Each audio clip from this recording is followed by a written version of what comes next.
temsil etmezler. Bunlar zalimin yanında. Kur'an ne diyor? وَلَا تَرْكَنُوا لَلَّذِينَ زَلَمُوا فَتَمَسَكُمُ النَّارِ Zalimlerin yanında yer almayın. Cehennem ateşi sizi yakmasın. Ulan oğlum Kürt şeyhleri, Kürt hocaları, Türk hocaları, Türk şeyhleri, oğlum bak ilmi evlatlarım.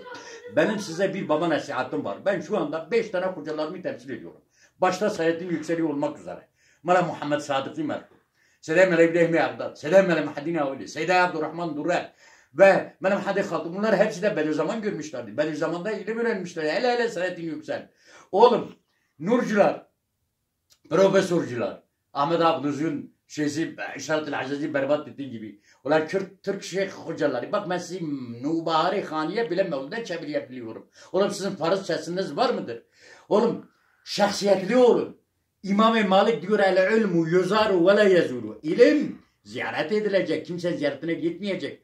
Ulan oğlum size ne olmuş sandık başına çıkıp da efendim biz Tayyip'i destekliyoruz. Tayyip'i besliyoruz. Bilmem şunu bunu A parti, C parti, B parti. Oğlum şahsiyetli olun. Şahsiyetli. Vallahi sizi Mevlüt'e çevireceğim. Vallahi. Siz Ebu Talib'i bilmezsiniz. Siz Besmele'nin manasını bilemezsiniz. İşaret-ül Azizi'yi bilemezsiniz. Hala o 5 tane hocalarım hariç gelin hakem tutalım, televizyonlara çıkalım. Eğer İşaret-ül Azizi, eğer Kızıl İcazi bir satır oğlum bir satır Kürtlük hocaları. Hepinize söylüyorum bak istisnasız, istinasız.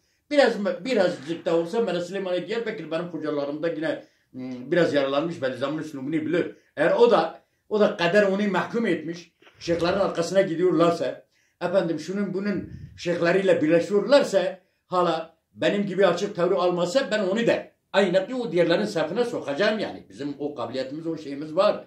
Biz Allah'tan başka kimseden korkmayız.